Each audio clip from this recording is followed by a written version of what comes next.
الشيطان اللعين اللئيم الرجيم بسم الله الرحمن الرحيم الحمد لله الذي خلق من الماء بشرا وجعله نسبا وسهرا وكان ربنا قديرا الذي اصطفى من عباده المرسلين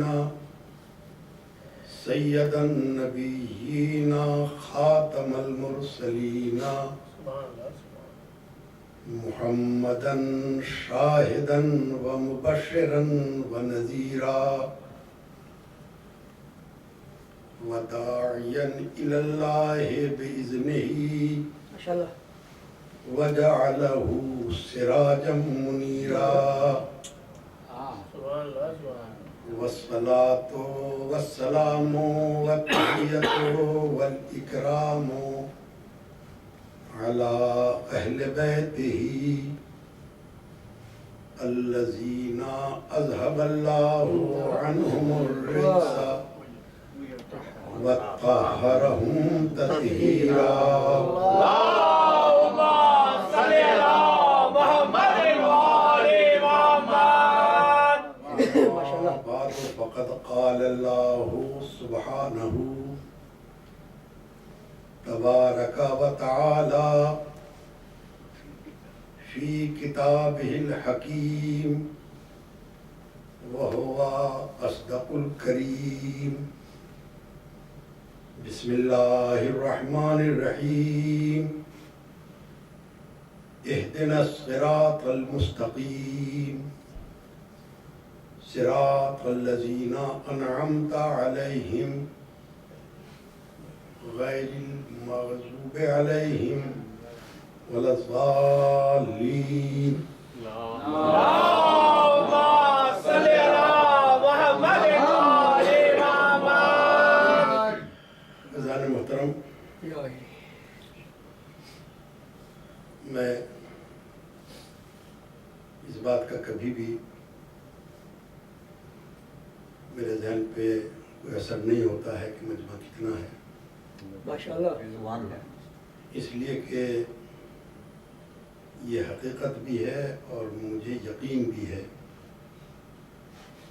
کہ مجلس میں جتنے لوگ نظر آتے ہیں ان سے کہیں زیادہ وہ لوگ ہوتے ہیں جو نظر نہیں آتے ہیں،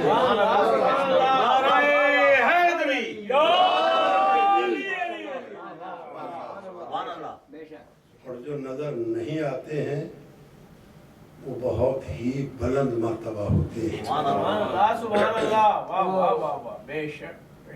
اگر ان کی بارگاہ میں اس عاجز حقیر زبان سے نکلا ہوا کوئی ٹوٹا لفظ بھی قبول ہو جائے تو وہ سعادت اور آخرت میں کامیابی کی ضمانت ہے۔ اس لحاظ سے بس میری آپ سے درخواست یہ ہے کہ جو کچھ بھی آپ کی خدمات عالیہ میں پیش کرنے کی کوشش کروں اس پہ آپ کی توجہ رہے۔ یقیناً جو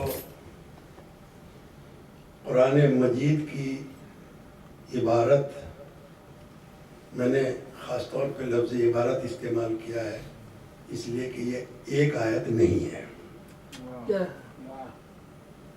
جو آپ کی خدمت عالیہ میں نے اس کی تلاوت کی ہے اس سے آپ حضرات بخوبی واقف ہیں،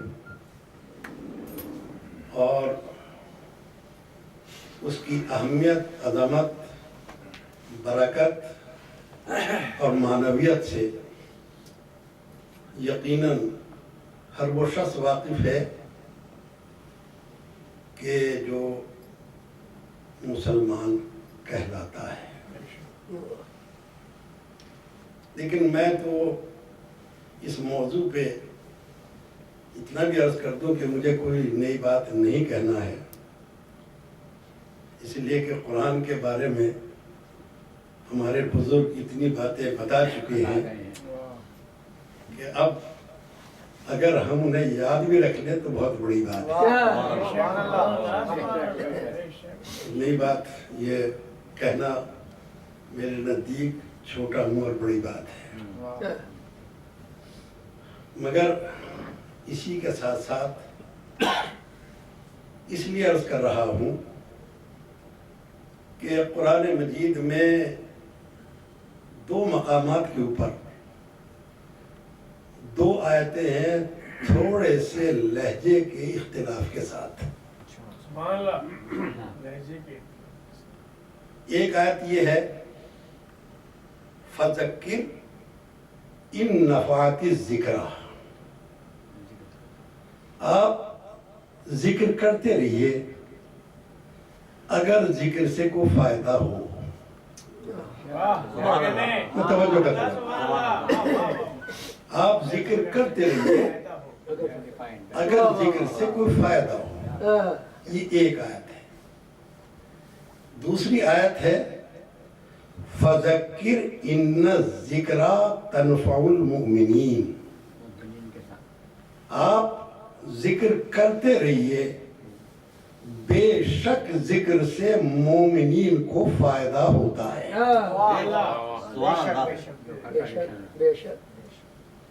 ذکر کرتے رہیے ذکر سے مومنین کو فائدہ ہوتا ہے۔ میں نے جو عرض کیا تھا کہ دونوں کے لہجے میں تھوڑا سا اختلاف ہے، وہ یہ ہے کہ جب مطلقاً ذکر کا حکم دیا گیا ہے تو اسے مشروط کر دیا گیا ہے نفع سے۔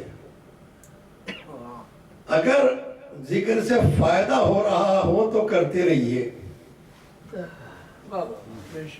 لیکن دوسری آیت میں حتمی طور کے اوپر اعلان کیا گیا ہے ذکر کیجئے کیونکہ ذکر سے مومنین کو نفع ہوتا ہے۔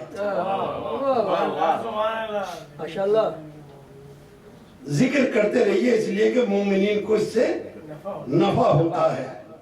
معبود یہ آہنگ کیوں بدلا؟